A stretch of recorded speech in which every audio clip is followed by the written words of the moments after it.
that he would be a counselor, a mighty God and a Prince of Peace. He promised us that he would be a Father and would love us with a love that would not cease. Well, I've tried him and I found his promises are true. He's everything he said that he would be.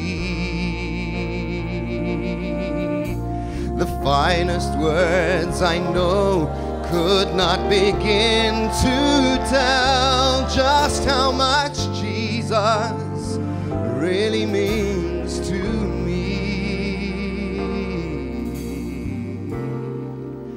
For he's more wonderful than my mind can conceive. He's more wonderful than my heart can believe. He goes beyond my highest hopes and fondest dreams.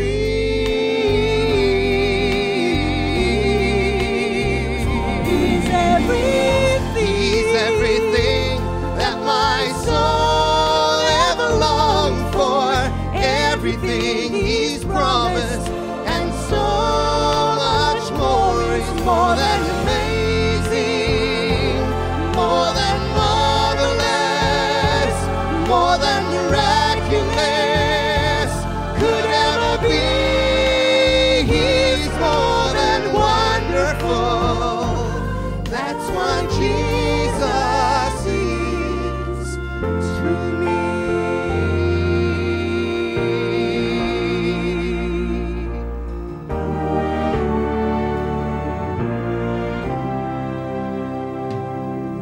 I stand amazed to think that the King of Glory would come to live within the heart of man. And I marvel just to know he really loves me when I think of who he is and who I am. For he's more wonderful than my mind can conceive. He's more wonderful than my heart can believe. He goes beyond my highest hopes and fondest dreams.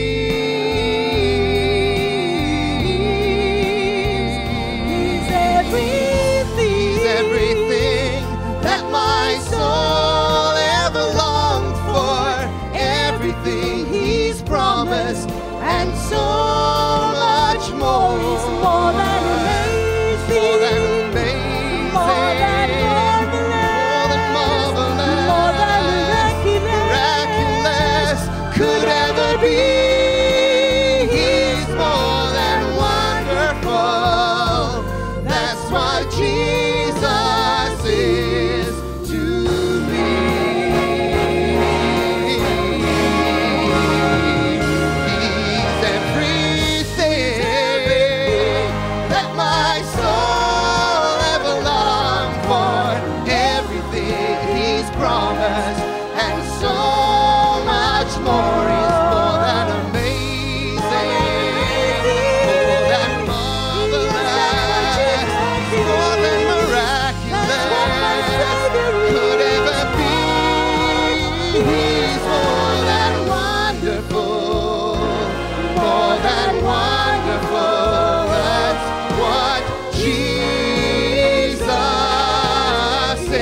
Dis 18 jaar vandat ek in Shirei die Kaap uit weg is. En jy dink 18 jaar. 18 jaar gelede.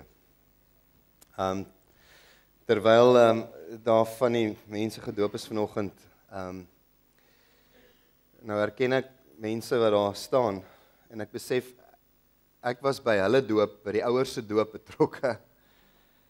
En om te sien hoe dat hulle nou hulle kinders doop, is 'n ongelooflike voorreg. Daar's iets daarin opgesluit wat julle nie moet laat verlore gaan nie. Moenie laat populêre tradisie, oorweging, julle laat wegbeweeg van dit wat kern is tot God se woord. Don't lose that. As dit vir jou op 'n call lyk vanoggend asof ek woorde soek, dan is dit so. Ek en Shirei die afgelope 8 jaar van ons lewens in Londen, as deel van die Doxodeo familie, ons het 'n gemeente daar geplant in die suide van Londen. Ons is tans in 'n verhouding met soortgelyk as wat julle het hier met die gemeente wat hier was voor dat vriend van God vir jou hier gekom het. Is ons in 'n verhouding met 'n Methodiste kerk. Dis 'n interessante belewenis dat 'n gemeente soos Doxodeo saam met die Methodiste gemeente sal werk. Maar die Here is besig om iets ongeloofliks daar mekaar te sit. Dinge wat ons verstom, wat ons nie gedink het moontlik sal wees nie, wat ons nie eers gedink het dit val in ons verwysingsraamwerk nie. Dit is die Here besig om voor ons uit te speel. Ek wil julle gou net 'n foto wys. Ek's nog steeds getroud met hierdie beaut. My eerste vrou, Shirei, ons is 18 jaar lank getroud hierdie jaar. Ons het 4 seuns en dis 'n fotootjie van die 4 van hulle. Dis nie baie lank terug geneem nie. Oudste is Mylan, baie van julle sal hom dalk nog onthou, ons het 'n paar keer nog hier gedraai in die Kaap. Maar die ander 3 sal julle glad nie ken nie. Hulle is almal Britte, is almal in Londen gebore. Braden is ons tweede ouetjie, Joan is die derde ouetjie met die krulle bol hier in die regterkant, en dan Leighton is die kleintjie, en ek weet nie of julle weet daarvan nie, maar ons het na Mylan het ons vir omtrent 8 jaar lank gesukkel om weer swanger te word. And it was an incredible journey. It was a journey of faith, it was a journey of discouragement, it was a journey of disappointment, en as ek net daai storie vir jou sou vertel, dan sou dit 'n getuienis op sy eie wees. En na 8 jaar antwoord die Here ons gebed met die tweede ouetjie, en toe 18 maande later met die derde ouetjie, en ons het toe gedink dis klaar. Die Here het nie so gedink nie. Ons het op daai stadium toe al uitgevind hoe dit werk.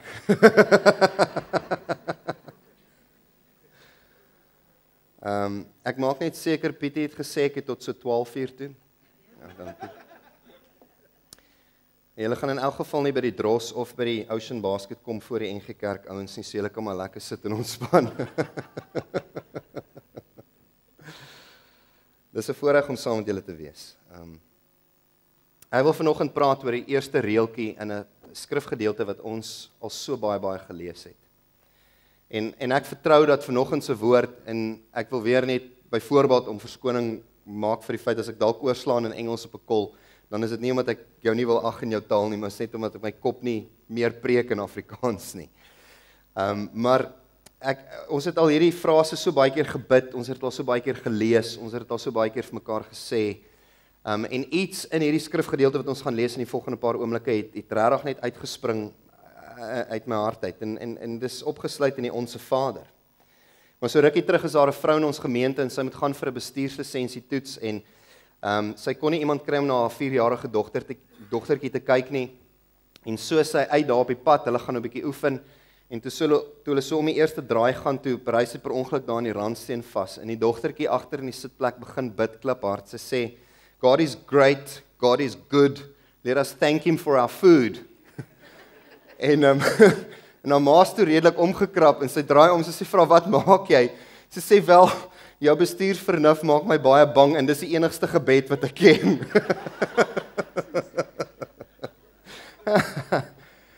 Ek wil vanoggend met jou praat oor gebed. Ek wil met jou praat oor gebed. En ons almal weet en erken dat Jesus is die fokus van gebed. Dit is so. Maar dit is ook so dat ons almal kan beter word, ons kan almal verbeter in ons gebedslewe. Jy ooit gedink daaraan? As jy die skrif lees, dan sien jy nooit die disippels het vir Jesus gevra, leer ons hoe om op water te loop nie.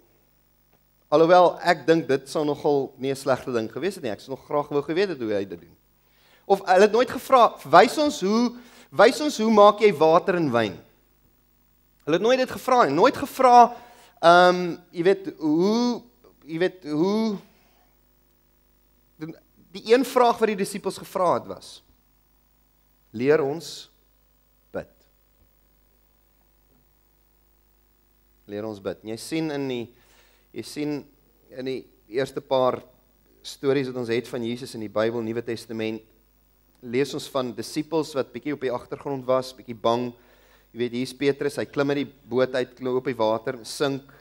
Is nie lekker seker nie, toe dit by die kruis gekom, toe kraai die haan en Petrus hardloop weg. En daai selfe man,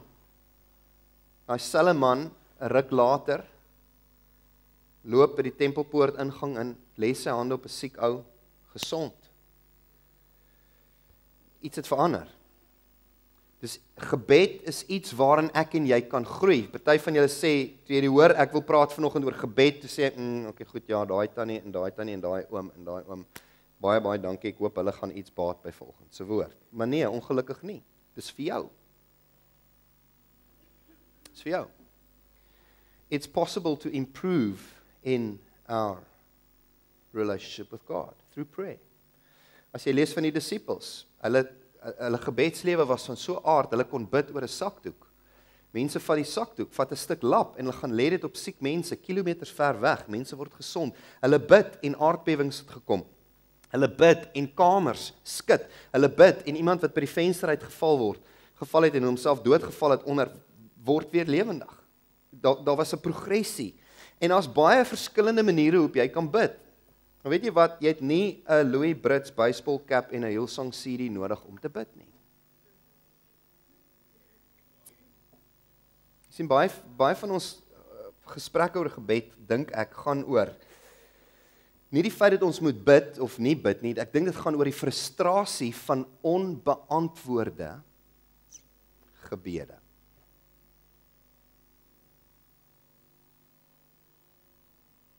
Ek dink as ons sou vra vanoggend, is dit belangrik dat ons bid, sou almal gesê het ja. As die vraag is, hoekom bid jy nie? Sou dit baie maklik gewees het, weet jy wat? Wat sou dit baat as ek bid? Ek dink dis die verkeerde vraag. Ek wil vir jou volgende vra, jy moet eerder vra, waarop mis ons uit, as ons nie bid nie? Ek dink baie Christene vandag lewe kragteloos, hulle soek rigting, hulle min oorwinning oor sonde, hulle arm geestelike lewe, geestelike armoede, okay? Hulle dra geen vrug nie, swak geestelike getuienis, fisiese armoede. Ek dink baie Christene ervaar dinge soos dit vandag, omdat hulle nie regtig met 'n verwagting kom na die Here toe om te bid nie. So rukkie terug lees ek 'n boek oor gebed. Eintlik het ons 'n hele reeks gedoen oor die Onse Vader. Ons het frase vir frase gevat oor 'n kwessie van 6 of 7 weke. Sê Here, praat met ons. Ons wil leer hier uit en eintlik is hierdie die eerste inleidingswoord tot daai hele reeks, maar ek vertrou dat vandag iets in jou hart gaan roer rondom gebed. En in die proses, in die voorbereiding vir daai reeks, lees ek 'n boek wat gaan oor gebed en die ou maak 'n stelling in die boek wat toe ek dit lees, toe voel ek, ek weet nie of ek kan saamstem hiermee nie, en ek sit die boek neer en ek los dit. En dit was die stelling wat die ou gemaak het. Hy sê gebed is veronderstel om geantwoord te word. En as gebed nie beantwoord word nie, is daar iets fout. Sê die ou in sy boek. Nou as ek vies, stukkie boek neer, en ek dink, okay, goed, wat bedoel hy, iets is fout? Bedoel hy, jy weet, ek het nie die regte woorde gebruik nie? Of bedoel hy, ek het nie genoeg geloof gehad nie, ek weet nie, jy weet, hoe moet ek nou, weet, het ek so 'n bietjie geloof, of so baie geloof, of ek is nie lekker seker hoe daai ding werk nie, Wat's fout? Is daar iets fout met my? Is daar, jy weet, het ek nie op die regte plek asem gehaal nie? Gerald, nou kyk, ek weet, hy het my gebel vanoggend se woord. Ek weet die Here antwoord sy gebede. Nou as hy sou bid, dan weet ek die Here, maar weet, ek het nou nie dalk dieselfde woordeskat as hy nie. Ek weet nie, ek het nie genoeg Bybel gelees nie, ek weet nie. Hoekom as die Here nie my gebed beantwoord nie, dan moet daar iets fout wees. En ek lees dit en ek sit die boek neer en ek's eintlik vies en ek besluit ek gaan nie verder die boek lees nie. En daai week mediteer ek daaroor en terwyl ek mediteer, praat die Here met my daaroor. En dis wat die Here vir my sê vir my Jannie, partykeer het jy opgegee, you have become complacent. Nee, en ek weet nie wat die Afrikaanse woord vir dit is nie. Jy het op jou lauwere begin rus om nie te bid nie, want jy verwag nie regtig dat ek jou gaan antwoord nie. En ek dink baie keer beleef ons frustrasie in gebed, nie omdat daar iets fout is nie, maar omdat ons nie regtig verwag dat die Here ons gaan antwoord nie. Come on! En jy dink as jy dag na dag in die kombuis inloop na jou ma toe en sê, ma, kan ek 'n snytjie brood kry? En sy antwoord jou nie? Iets is radikaal fout. Of het jy jou verwagting verloor, dat wanneer jy in daai kombuis instap, dat jy met jou hemelse Vader gaan praat en sê, Here, kan ek vandag daaglikse brood kry? En hy antwoord jou, maar jy het gekom op 'n plek waar jy eintlik nie meer dink hy kan nie. Of dalk nog selfs meer vernietigend, jy dink nie hy wil nie. Hulle vertel die storie van St. Francis of Assisi. Jy het al gehoor van hom, né? En hulle vertel van sy gebedslewe. Hy was bekend daarvoor dat hy ure en ure kon bid. En so, eendag van sy disippels besluit, hulle gaan hom agtervolg tot daar aan die berge. Hulle wil hoor, hoe bid hy? Jy weet, hulle wil nou leer. En hulle agtervolg hom, kruip daar agter die klippe weg, saggies, in die vroeë oggendure, en hy klim op tot by 'n hoë plek op die berg, en hy gaan kniel, en hy begin bid, en hy sê, God. Nou luister, hulle wil hoor.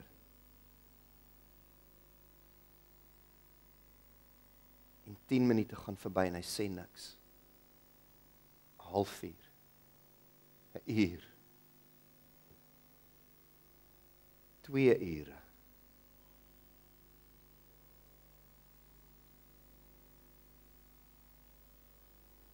That's the utter fascination I'm talking about. Dis daai absolute verwondering waar jy so in verwondering is met hom dat jy eintlik nie iets verder kan uitkry nie. Dis net God. En dan is daar stilte, want jy word oorweldig deur wie hy is. Dat die blote noem van sy naam jou op so 'n wentelbaan sal sit, dat jy eintlik nie iets verder kan uitkry nie. Dis een van die groot Christen skrywers, A.W. Tozer, het hierdie woorde geskryf. Hy sê, what comes into your mind when you think about God is the most important thing about you.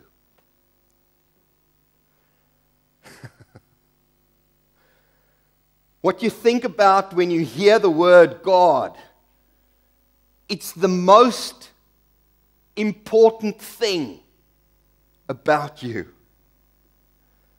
As jy die woord God hoor, wat dink jy? Wat dink jy? Dink jy ver of dink jy binne my?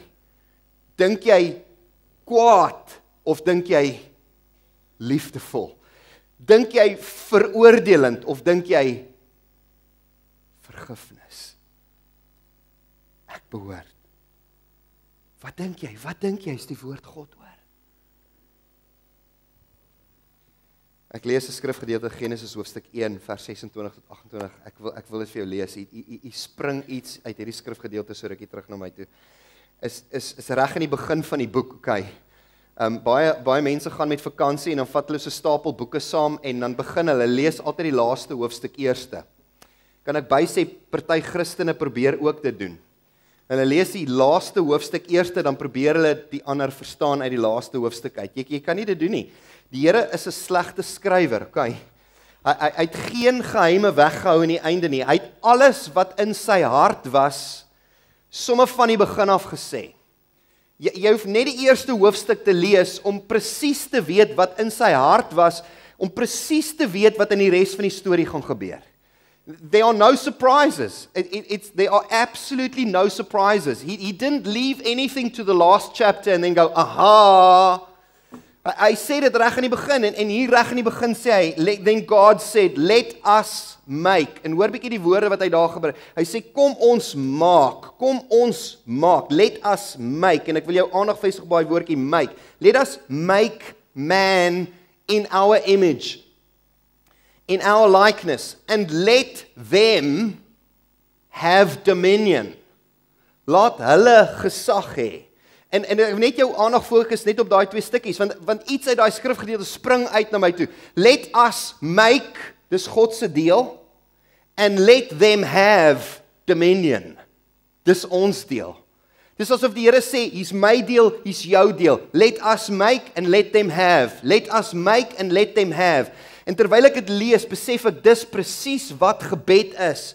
Want God het ons gemaak in sy beeld, na sy gelykenis, en nou sê hy vir my en jou, hy sê ek wil hê jy moet gesag en autoriteit uitoefen op hierdie aarde, in jou lewe, in jou werksplek, in jou huwelik, in jou gesin, in jou kinders. Ek wil hê jy moet gesag uitoefen, dis jou verantwoordelikheid. En die primêre plek waar jy gesag uitoefen, hallo? Is in gebed. Die Griekse woord gebed beteken the exchange of divine conversation. It's allowing his words to become yours. Dis wat gebed is. En weet jy wat, ek wil net gou vir jou iets los hier. Ek wil jou met 'n gedagte los hier. Besef jy dat God het wetlike gesag aan 'n gees woord wese nagelaat, ek en jy. En God kies dat sy gesag slegs deur 'n liggaam funksioneer. Waar het hy sy gesag gegee? In elke mens. God kies dat sy gesag uitgeoefen word op die aarde deur manne en vroue wat sy woord op hulle lippe sit. Ons doen dit dalk nie gereeld genoeg nie. Maar ek wil hê ons met die Onse Vader saam bid. Kan ons dit doen? Ek het die woorde vir jou op die skerm gesit in geval jy dit nie dalk kan onthou nie. Of dalk ken in 'n weergawe wat die ou langs jou nou nie ken nie, gaan jy nou ander woorde sê. Kan ons dit saam bid? So met julle dan bid, sê Jesus. Ons Vader, wat in die hemel is, laat u naam geheilig word. Laat u koninkryk kom. Laat u wil ook op die aarde geskied, net soos in die hemel. Gee ons vandag ons daaglikse brood en vergewe ons skuld, net soos ons skuldenaars vergewe. En lei ons nie in versoeking, maar verlos ons van die bose. Aan u is die rykdom en die krag en die heerlikheid vir ewig. Amen. Ek wil jou aandag net fokus op daai eerste frase. Ons Vader wat in die hemel is. Kyk, is jy reg? Ek begin nou preek.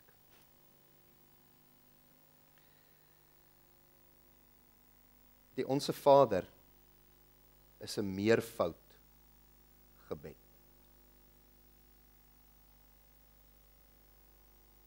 Ek is so dankbaar dat Jesus nie gebid het, my Vader. Want besef jy in daai een oomblik, sou daar 'n kans gewees het, dat ek en jy vir ewig uit daai eenheid uitgesluit sou gewees het.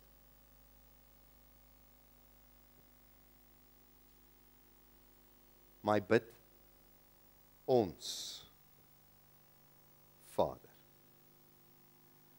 Hy wou gehad het ons moes iets verstaan. En hy's konstant met dit, né? Dwars deur die gebed, gaan lees dit. Hy sê, gee ons vandag ons daaglikse brood. Nie net myne nie. En weet jy wat doen Jesus in daai oomblik? Hy herinner ons dat ons deel is van 'n familie. En daai een oomblik haal Jesus die ek, my en myne uit ons gebede uit en hy sit die ons en ons behoeftes in daai gebed in. My vraag aan jou is, dink net bietjie terug aan die gebede wat jy gebid het oor die afgelope week. Hoeveel van jou gebed oor die afgelope week was ek, my en myne? En nie ons sin en ons behoeftes nie. Come on, let's get real about this. Dis nie net gee my vandag my daaglikse brood nie, ons hou daarvan om so te bid, maar dit is nie so nie. Hy sê gee ons vandag ons daaglikse brood. In Johannes hoofstuk 17 vers 5 bid Jesus hierdie woorde. Hy sê, and now, Father, glorify me in your presence with the glory I had with you before the world began. Dis asof Jesus sê, luister, daar was iets in my en u verhouding opgesluit wat dit was so deel van my lewe en hier net voor die kruis, net voordat hy gaan na die kruis toe, dan herroep hy dit. Hy bring tot herinnering alles wat hy die Vader, die Seun en die Heilige Gees saam gehad het. Het jy ooit gedink daaraan? In sy donkerste oomblik trek hy op die krag van sy familie. Ek sien dikwels in die kerk presies die teenoorgestelde. Ek sien as mense in 'n krisis beland, dan hardloop hulle eerder weg van die familie af, as na die familie toe. It's a problem. Jy isoleer jouself. Presies dit wat die vyand wil hê jy moet doen. Kan jy onthou wat het hy gedoen met Dawid en Goliat? Goliat staan voor die magtige leer van Israel. As Israel hulle sou aangeval het, sou hulle die Filistyne in een oomblik vernietig het. Nou stuur hulle Goliat uit en Goliat sê vir hulle, stuur vir my 'n man. Wat doen hy? Hy isoleer. Die oomblik toe hulle een ou moes stuur, toe bewe hulle bene. Jesus gaan dit nie doen nie. Sorry. Saul, sorry. Hier kom Dawid aan op die toneel. Hy kan nie glo nie. 5 klippies. The devil wants to isolate you. Nou kom Jesus in sy donkerste uur. Hy sê, Vader, ek moet nou hier intrek op wat ek ken. Luister gou 'n bietjie wat sê Gregory Boyd in sy boek Repenting of Religion. Hy sê, as a Father, Son and Holy Spirit, God eternally exists as perfect love. The Father, Son and Holy Spirit ascribe ultimate worth to each other. Kyk hoe eer hulle mekaar. They ascribe ultimate worth to each other without any competition. Their eternal life together consists in the divine joy of expressing the absolute value each has for the other. Dis asof Gregory Boyd vir ons hierdie prentjie teken. Hy sê hier's God die Vader, God die Seun en God die Heilige Gees en hulle eer mekaar so hoog. They value each other so highly that in that value something happens, something is birthed, en Gregory noem dit joy. Hy sê hier kom vreugde uit hierdie eenheid tussen God die Vader en God die Seun, en hoe meer hulle mekaar eer, en hoe meer hulle mekaar respekteer, hoe meer word hierdie blydskap tot so 'n punt waar die blydskap so groot word dat God teen meer as 300,000 kilometer per uur uitroep in die hemele en sê, laat daar lig wees.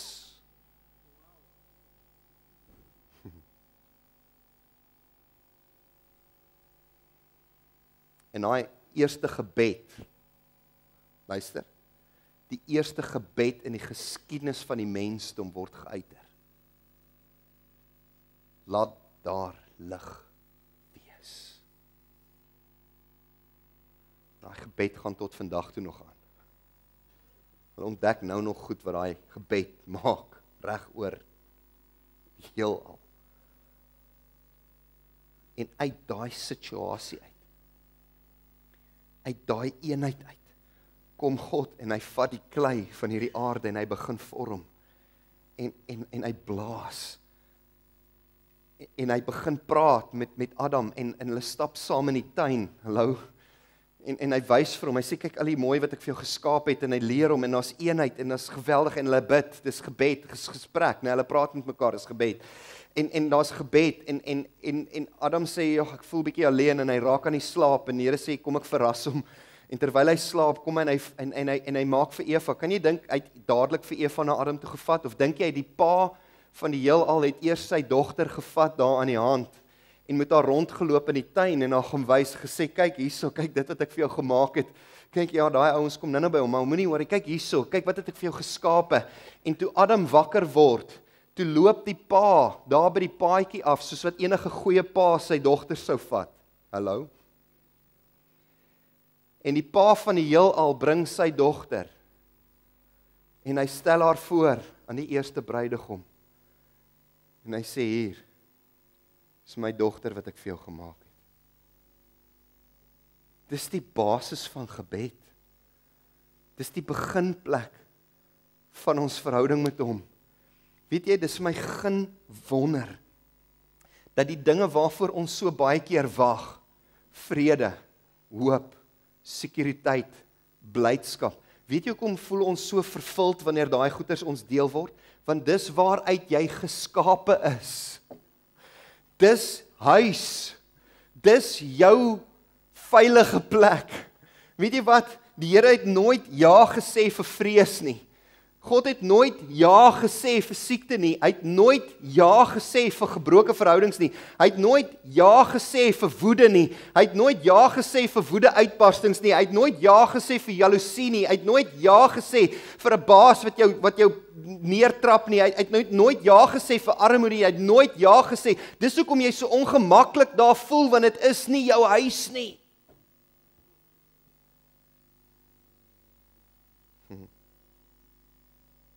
Joy, peace, right relationship, honor, value, adoration, perfection, no fear, no anxiety. Die Here kyk na daai en hy sê, dis reg, dis reg, dis reg, dis reg, dis reg.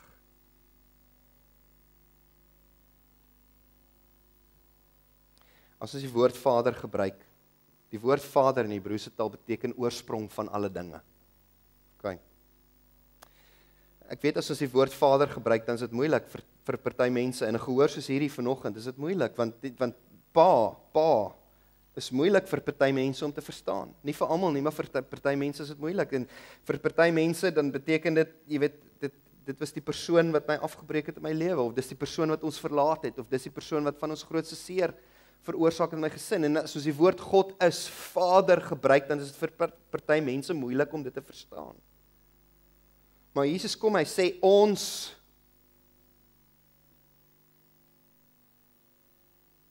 oorsprong. Ons Vader. En daar's baie dinge wat ek glo ons oor die Vader kan sê, maar ek wil gou vir jou net 3 dinge uitlig. As Vader gee hy om vir jou.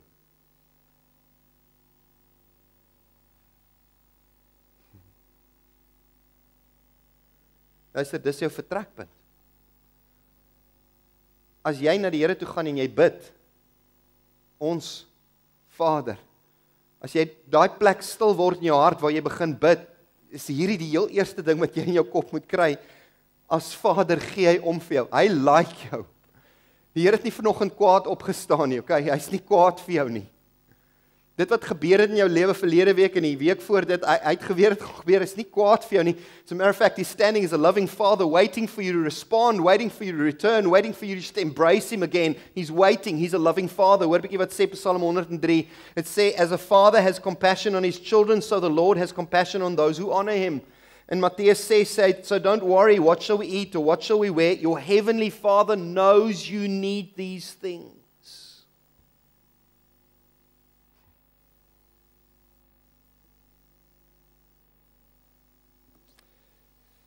Weet jy wat is die tweede ding rondom God as Vader is? Hy is konstant dieselfde. dieselfde.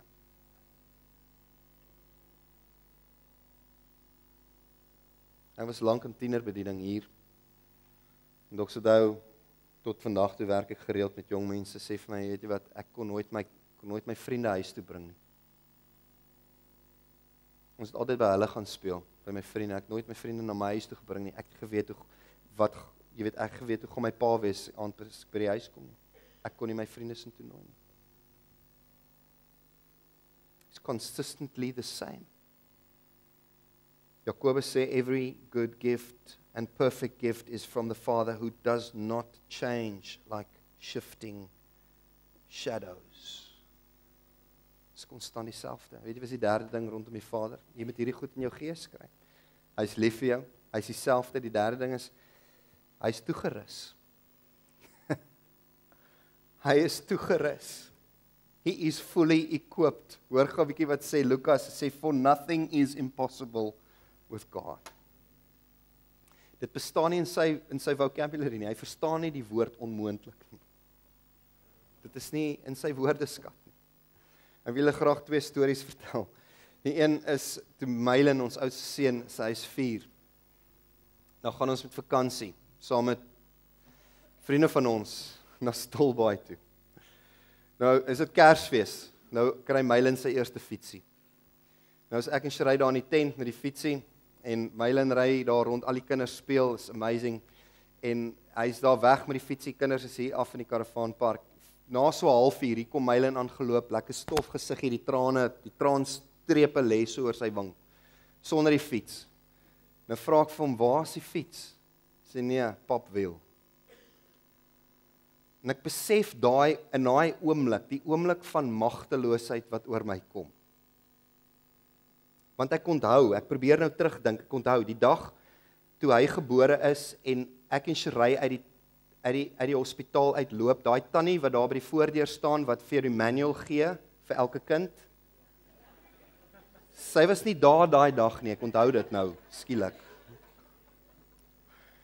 En ek onthou die oomblik van magteloosheid want ek het nog nooit 'n fiets se pap wiel reggemaak nie. Nou staan Sherry daar by die tent. Jy weet toe, jy moet dit nou doen. Jy moet ons weet hoe om dit te doen. Elke pa moet mos weet. Jy moet mos weet hoe om 'n fiets se papwiel reg te maak. Daar's mos nou nie 'n manier, jy kan mos nou nie weet nie. En toe ek besig was om hierdie woord voor te berei, dink ek, en in daai storie kom my gedagte op en ek besef, weet jy wat? Die Here weet nie hoe dit voel nie.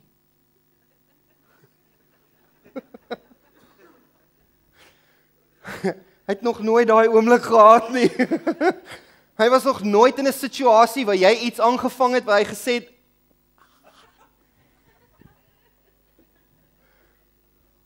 hy weet nie hoe dit voel nie.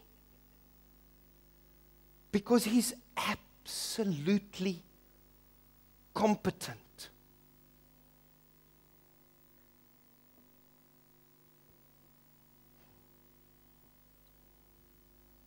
Ek vertel jou 'n ander storie.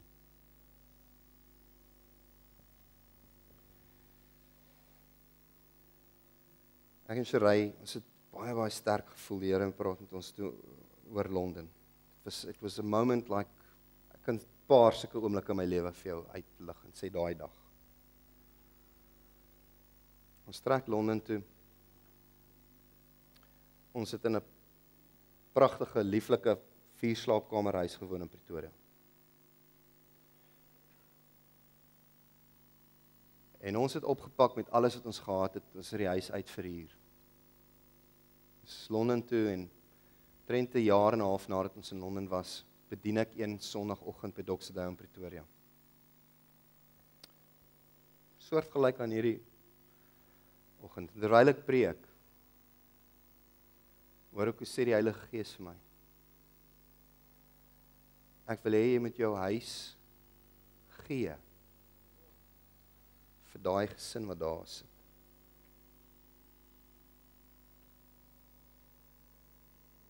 Nou het ek 'n self-talk oomblik met die Here hier aan die gang. As jy net bietjie kan vashou, net gou vinnig met die Here praat.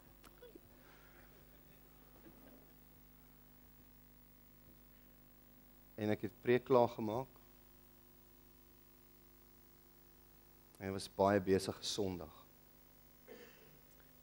En daai Sondag aand kom ons by die huis. En ek en Shirai gaan lê, jy weet, op die bed. In daai oomblik is die ligte nou net af en jy lê so en jy weet, Annie is nou wakker, nou dink jy, maar jy dink so hard, almal kan hoor wat jy dink. Nou sê Shirai vir my, daar het iets gebeur vanoggend by Suidkampus toe jy gepreek het. Ek sê ja. Ek sê die Here het my gepraat oor die huis. Sy sê ek weet.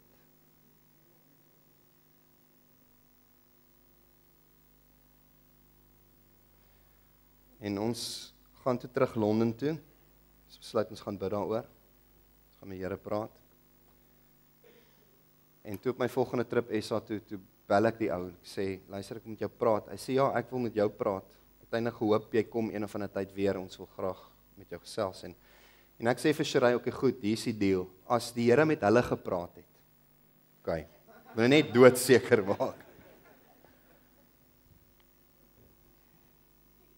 En ek bel die ou en ek gaan kuier by hulle en hy sê vir my, Janie, ons wil met jou praat oor jou huis.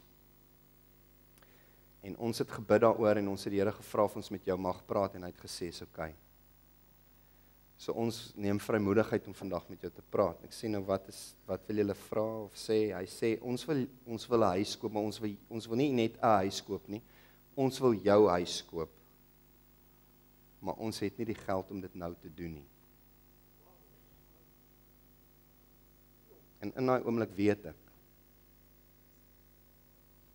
Ons begin met mekaar praat en omtrent 'n jaar daarna. Lang storie. Toe gee ons die sleutels van die huis vir hulle. Nou sit ons in Londen, jy moet onthou nou. Een van die duurste stede in die wêreld. Ons as gesin trek nou vir die 6de keer in 8 jaar. Ons het nou net in 'n huis ingetrek 4 maande terug. Ons is net in die huis 6 weke toe sterf die persoon aan wie die huis behoort. Kinders het die huis in die mark, ons moet trek. Jy weet, 4 kinders, skole, alles. En ek sit en ek dink hieroor en hierdie, God, you are competent. En net gister, terwyl ek terugry van die Parel af, is waar vir 'n troue, en nou sit ek en bid oor hierdie issue in ons huis, en ek besef, jy wat, ek was nog nooit geslaan vir my geloof nie. Paulus was 7 keer geslaan, soos Jesus. Jesus, 1 keer, Paulus, 7 keer. Ek was nog nooit in 'n shipwreck nie. Ek was nooit op 'n boot waar die ding gecrash het, waar ek aan 'n stuk hout moes hang vir hoeveel aande nie. Ek was nog nooit deur 'n slang gepik, omdat ek Jesus se woord, ek was nog nooit in die tronk beland, omdat ek Jesus se woord gepreek het nie. Ek was nog nooit gestenig nie, ek het nog nie eens 'n vlug gemis nie. Ek het nog nooit eens 'n vliegtyg verpas nie, okay. En die een ding wat die Here vir my vra is, saai, en ek wil 'n issue maak daarvan. En nou leef ons met die ongerief, omdat ek gehoorsaam was aan wat ek weet die Here vir my gesê het. Come on, wake up. Jy weet, ek wil moan oor dit ek 8 uur op 'n Sondagoggend by die kerk moet wees om die koppies uit te pak. If that's the highest price that you ought to be paying, come on. Die feit is, maak nie saak wat jou situasie is wat jy face vandag nie. You need to get it into your spirit that God loves you. That God is capable of answering your prayer.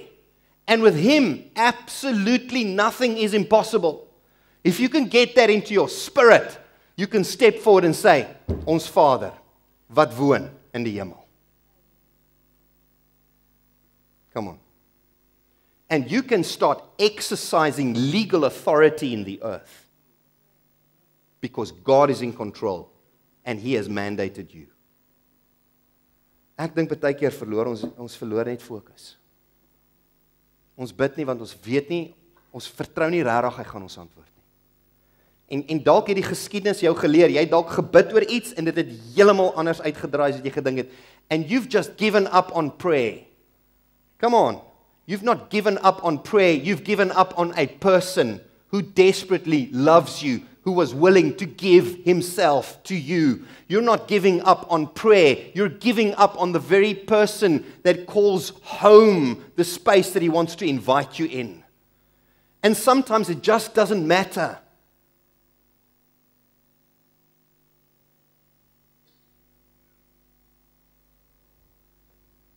Hy is seker, doodseker. 'n Paar van die gesinne wat vanoggend hier gedoop is, was omdat 'n ma of 'n pa was iewers wat bly bid het. 'n Ouma vir oupa wat bly bid het. I'm convinced of it. Gesê het, God is 'n liefdevolle God. Ek sal nie opgee nie. By God, hy is konstant dieselfde. As hy vandag ja gesê het, gaan hy môre ja sê. As hy vandag nee gesê het oor hierdie ding, gaan hy môre dalk nee sê oor daai ding. He's consistently the same. As ek na hom toe kom, weet ek hy's nie kwaad nie. I know there's love. And God is capable. He's able to do that. So, okay. Selah. Ek dink dit was genoeg. Ek wil graag hê ons moet vanoggend se diens so afsluit. A.W. Tozer het gesê, the first thing that comes into your mind when you hear the word God is the most important thing about you. Ek gedink dit is dalk goed dat ons definisie gee aan dit vandag. So wat ons gaan doen in die volgende paar oomblikke is, ek wil hê ons moet net 'n tyd van verwondering en 'n tyd van gebed hê. Hier is nie vanoggend 'n preek waar ons mense gaan uitnooi na vore en jy gaan hier staan en ons gaan vir jou bid en dan, dis nie dit nie. Die Here is hier, God is here. God lives within the hearts and the lives of the people in this place this morning. God is not far, God is right here. En wat ons gaan doen, is gaan net bid. Persoonlik bid. Jy gaan bid. Dalk gaan jy nie eers 'n woord uitkry nie, dis ook oké. Dalk wil jy op jou knieë gaan, dis wonderlik. Dalk wil jy jou hande ophef, dis fantasties. Dalk het jy net lus om uit te stap hier na vore en hier voor te kom knie. I couldn't care less what you do. But if you can just be in amazement about God for the next few minutes, that would be absolutely marvelous. Job done. Because you'll leave here with a sense of confidence, not in yourself, but confidence in what He believes about you. Meer as wat jy begeerte het om te bid oor waaroor jy nou dink jy moet bid. Meer as dit, het hy begeerte om net te sê, ek is lief vir jou. It's okay. So hier is wat ons gaan doen.